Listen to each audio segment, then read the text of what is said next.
এই যে রেডি হয়ে গেছে, নেমে যাচ্ছে এখন। কথা বলতে পারছি না, পরে যা বলার কথা বলছি। চলো এখন যাচ্ছি, ওরা সব গাড়িতে উঠে গেছে। গুড মর্নিং ভিউয়ার্স, এখন বাজে সকাল 9:30। এখন থেকে ব্লগটা শুরু করলাম। গীতাস ক্যানভাসের নতুন পর্বে তোমাদের সবাইকে স্বাগত জানাই। আশা করি তোমরা প্রত্যেকেই ভালো আছো আর সুস্থ আছো, আর তোমাদের আশীর্বাদে আমিও ভালো আছি। তো সকালবেলা তো দেখতেই পেলে, সবাইকে খাইয়ে দাইয়ে নিয়ে গুছিয়ে বেরোনোটা কিন্তু খুবই মুশকিল একটা ব্যাপার। তো আমি কানেরটাও পরতে পারিনি, তো গাড়িতে বসে বসে কানেরটাও পরে নিয়েছি। আর এই দেখো আমরা ঢুকে গেছি মায়াপুরে, তোমরা তো দেখে বুঝতেই পারছো। আগের ভিডিওতে তোমাদের দেখিয়েছিলাম যে সকালবেলাতে ঘুগনি রান্না করেছি। তো সকালবেলা কিন্তু কেউ খেতে চাইছিল না, তবুও কিন্তু আমি একটু ঘুগনি রান্না করেছিলাম। একটু না, অনেকটাই ঘুগনি রান্না করেছিলাম। তার সাথে মুড়ি আর ঘুগনি সকালবেলা সবাইকে জোর করে খাইয়ে নিয়েছি। আর তার আগে তো চা বিস্কিট খেয়েছে, তো সেগুলো খেয়ে দিয়েই কিন্তু আমরা রওনা হয়েছি। তারপর গুছিয়ে টুছিয়ে আসাটা কিন্তু খুব মুশকিলকর ব্যাপার। এই দেখো আমরা এখন গাড়ি থেকে নেমে গেছি, আর এখন আমরা ভিতরে ঢুকছি। সাদা জামা পরা যে ভদ্রলোককে দেখতে পাচ্ছ, ইনিই হলেন আমার কালনার মেসো শ্বশুর। এদিকে দেখো ঝিলিক পূজা গাড়ি থেকে আগেই নেমে গেছিল, তো ওরাও আসছে। এই যে দাদাও চলে এসেছে। তো ঢুকে ঢুকে জানোই তো এখানটায় কীর্তন হয়, তো এই কীর্তনটা দেখতে কিন্তু বেশ ভালো লাগে। তো আমরাও ওখানে দাঁড়িয়ে গিয়েছিলাম অনেকক্ষণ। আর এখানে কিন্তু আস্তে আস্তে অনেক ভিড় হয়ে যাচ্ছিল, আর সবাই নাচতে শুরু করে দিয়েছিল। এখানে কিন্তু আমরাও অনেক নাচানাচি করেছিলাম, কিন্তু সেগুলো আর ভিডিও তোলা হয়নি। তো দেখো, যে যতই নাচুক না কেন, এই যে মেম সাহেবরা নাচে যে, তাদের নাচটা দেখতেই কিন্তু বেশি ভালো লাগে। তো এই মেম সাহেব কিন্তু আস্তে আস্তে নাচ শুরু করেছিল প্রথমে, তারপর কিন্তু অনেক নাচানাচি করছিল, আর বেশ ভালো লাগছিল। সেটাই কিন্তু সবাই মিলে দেখছিল আর কি। তো দেখো আস্তে আস্তে বিশাল নাচ শুরু করে দিয়েছে, আর কিছু মহিলাও কিন্তু ওনার সাথে নাচ শুরু করে দিয়েছিলেন। কিছু মহিলা ওনার হাত ধরেও নাচছিলেন। তো খুব ভালো লাগছিল আর কি। ইসকনের প্রভুরা এত সুন্দর যে গান করেন না, বিশেষ করে এই যে সাহেবগুলো যখন গান গান, তখন কিন্তু শুনতে বেশি ভালো লাগে। এত সুন্দর সুর আর এত মিষ্টি ভাষা, মানে যে শুনবে তারই কিন্তু মনটা একদমই চেঞ্জ হয়ে যাবে, আনন্দিত উৎফুল্লিত, মানে কি বলবো, ভাষায় প্রকাশ করার জায়গা নেই, এতটা মানে ভালো লাগছিল। তো এখানে কিন্তু আমি বেশ কিছু সময় দাঁড়িয়েছিলাম। গানটা তোমাদেরকে একটু শুনিয়ে দিই, চলো।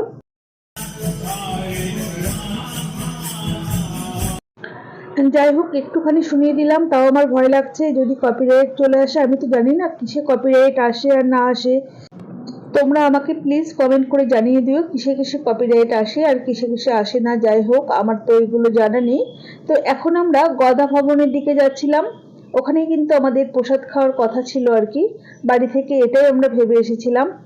তো এই পর্যন্ত আসার পর দেখছি আমার দুই ভাসুর, এই যে লাল জামা পরা আর এই যে হলুদ গেঞ্জি পরা, ওরা গদা ভবনের ওখানে গিয়েছিল আর কি কুপন সংগ্রহ করতে। তো ওখানে প্রচুর লাইন পড়েছে।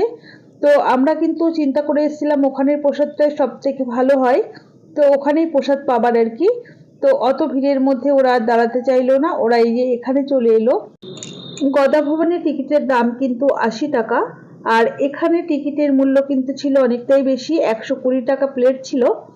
অথচ খাবার দাবারগুলোর কথা মানে কি বলবো, এখানে খাবারের মধ্যে ছিল পাতলা ডাল, উচ্ছে আলু ভাজা, অল্প রাজমার তরকারি, একটা সমস্ত তরকারি দিয়ে সবজি আর কি, মিষ্টি খেতে ছিল।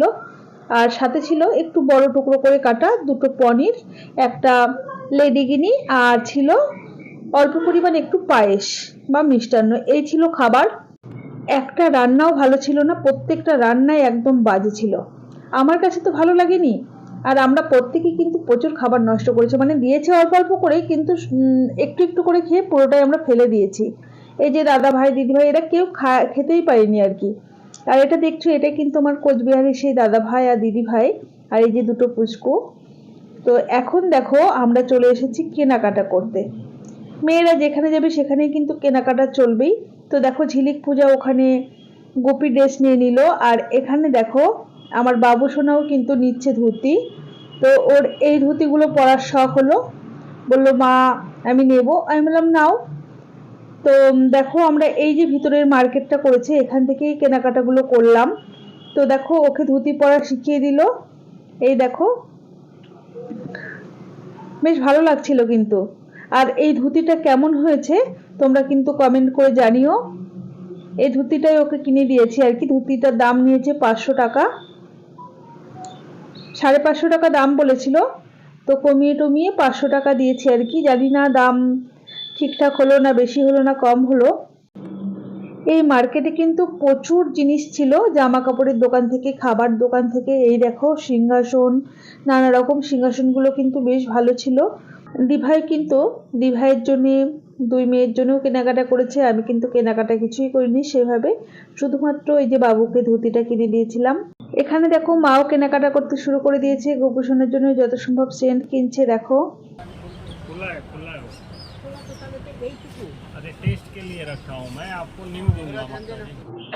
দেখো খাওয়া দাওয়া করে কিন্তু কেনাকাটা করে এই দেখো আমরা পিছন দিকটায় চলে এসেছি। এখান দিয়ে কিন্তু আমরা যাব এখন ওই যে ভিতর দিকটায় যেখানে পাঠ কীর্তন হচ্ছে আর কি, আর যেখানে মেলা বসে খাবার দাবার পাওয়া যায়। বাচ্চারা কিন্তু ফুচকা খেতে চাইছিল, তো ওখানে যাব। তো ওই ক্লিপগুলো কিন্তু আমার নেওয়া হয়নি, কি করব বলো, খাবার সময় ওগুলো কিন্তু নেওয়া হয়নি।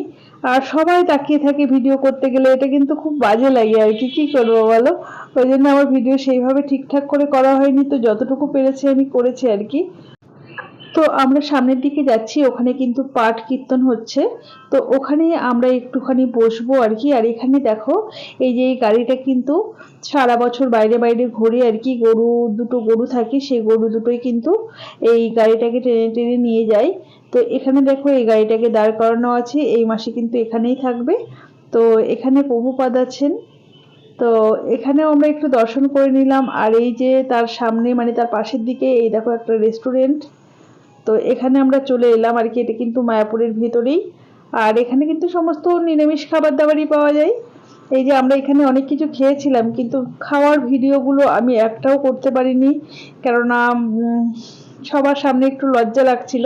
এখানে আইসক্রিম, খাস্তা কচুরি, চা মানে ভেষজ চা পাওয়া যায়, তো ওগুলো খাওয়া হয়েছিল। এখন আমরা এই দেখো গরুর গাড়ি করে চলে যাচ্ছি গোশালাতে। গোশালা কিন্তু এখান থেকে বেশি দূরে নয়, হেঁটেই যাওয়া যায়। মোটামুটি হেঁটে গেলে তোমার 10 মিনিটের মতো সময় লাগবে। বেশিরভাগ মানুষে কিন্তু হেঁটে হেঁটেই যান। আর এই দেখো একটা এদিকে রিসর্ট বানিয়েছে, এটা সবাই বলছিল যে এখনো চালু হয়নি। আর এই দেখো সামনে আমার ভাসুর বসে আছে, ওই যে ড্রাইভার দাদা ভাইও বসে আছে। তো আমরা গরুর গাড়ি করে যাচ্ছি, খুব মজা হচ্ছিল আর কি। আর এখানে কিন্তু আমাদের মেসো শ্বশুর ছিল না, উনি কিন্তু চলে গেছেন বাড়িতে, কালনা চলে গেছেন এই নবদ্বীপ থেকে আর কি, মায়াপুর থেকে। আমরা কিন্তু এই দেখো চাটা কিন্তু খাওয়া কমপ্লিট হয়েছিল না, সেই ভেষজ চাটা। তো সেই চাটা খেতে খেতে কিন্তু যাচ্ছিলাম। চাটা কিন্তু ভেষজ চা ছিল, আর চাটা খেতে কিন্তু বেশ ভালো ছিল। আর ওদিকে দেখো একটু দেখা যাচ্ছে, তো প্রচুর উনুন বানিয়েছে, একবারে সেট করে রেখেছেন কড়াই আর কি। এখানে কিন্তু যেহেতু সামনেই দোল দোল উৎসবে প্রচুর রান্না বান্না হবে, সেই জন্য কিন্তু এই উনুনগুলো এখানে তৈরি করেছে। আর আমরা দেখো গোশালার কাছাকাছি প্রায় পৌঁছে গেছি। তো গোশালাতে ঢোকার আগেই কিন্তু এখানেই আর কি টাকা দিয়ে দিতে হয়, গরুর গাড়ির যে টাকাটা আর কি। তো সেই টাকাটা কিন্তু এখানেই দিয়ে দিতে হয়। এই দেখো একজন দাঁড়িয়ে থাকেন আর কি, তার কাছে টাকাটা জমা দিতে হয়। তো আমরা 10 জন ছিলাম, বাচ্চা কাচ্চা বাদে আর কি। তো আমাদের 100 টাকা নিল, 10 টাকা করে ভাড়া নিয়েছে। আর টিকিটও দিয়ে দিয়েছে। আর এই দেখো আমরা গোশালাতে পৌঁছে গেছি। আর টোটোতে গেলে কিন্তু কোনো টিকিট দেয় না, জাস্ট আর কি ভাড়াটা নিয়ে নেয়। এই যে গোশালাতে পৌঁছে গিয়ে এখানে এই যে দাদা ভাই দেখো কেনাকাটা করতে শুরু করে দিয়েছে, মানে পুচকিগুলো খুব বায়না করছিল। তো পুচকিগুলো যা বায়না করে দাদা ভাই কিন্তু সঙ্গে সঙ্গে সেটাই কিনে দেয়, এরকমই একটা অভ্যেস করে ফেলেছে আর কি দাদা। তো সেগুলোই কিনে দিল। আর এই দেখো আমরা সবাই মিলে এখন সিঁড়ি দিয়ে গোশালাতে উঠে যাচ্ছি। তো আমার কাছে কিন্তু 1 বোতল জল আছে দেখতে পাচ্ছ, কেননা আমি জলটা কিন্তু মানে সঙ্গে নিয়েই ঘুরছি। গোশালাতে তো প্রচুর গরু থাকে, তো গরুগুলো তোমাদেরকে একটু দেখিয়ে দিচ্ছি। আর এখানে এসে কি বলবো তোমাদেরকে, অনেকে কিন্তু ভিডিও করছিল। আর আমি যেহেতু তোমার স্ট্যান্ড নিয়ে ভিডিও করতে করতে যাচ্ছিলাম, সেই জন্যে একজন প্রভু আর কি এখানে যে আর কি খাবার দাবার বিক্রি করছিলেন গরুর আর কি। তো তিনি বলছেন এখানে কিন্তু ব্লগের ভিডিও করবেন না, এমনি ভিডিও করলে করুন, বুঝেছেন কি এদের মানে মনের ভিতরে চলে। কি আর বলবো বলুন, কিছু বলার নেই। আমি বললাম হ্যাঁ ঠিক আছে, আমরা ব্লগ করি না, এমনি ভিডিওই বানাচ্ছি। বললো হ্যাঁ তাহলে করুন, কোনো অসুবিধে নেই।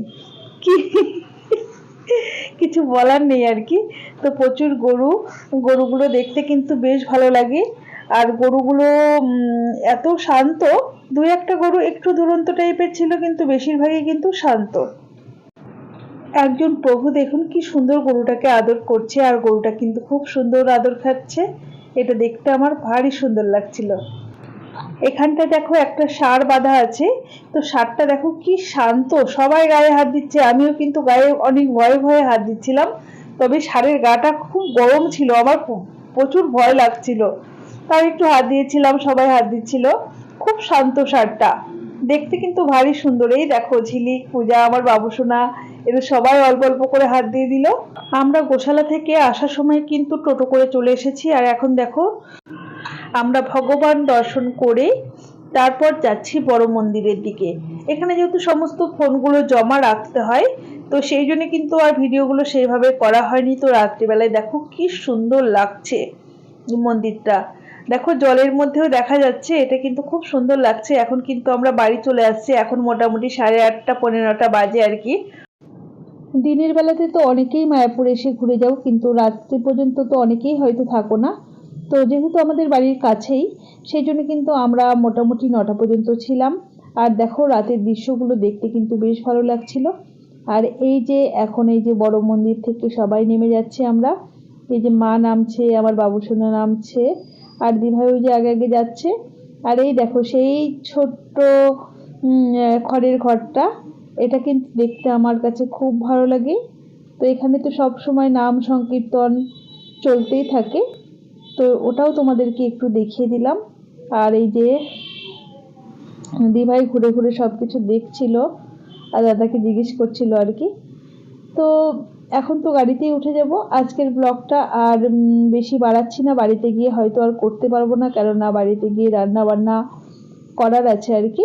তাহলে ব্লগটা এখানেই শেষ করছি, দেখা হবে আবার পরের ব্লগে। তোমরা ততক্ষণ পর্যন্ত প্রত্যেকে ভালো থেকো আর সুস্থ থেকো। আজ তাহলে আসি।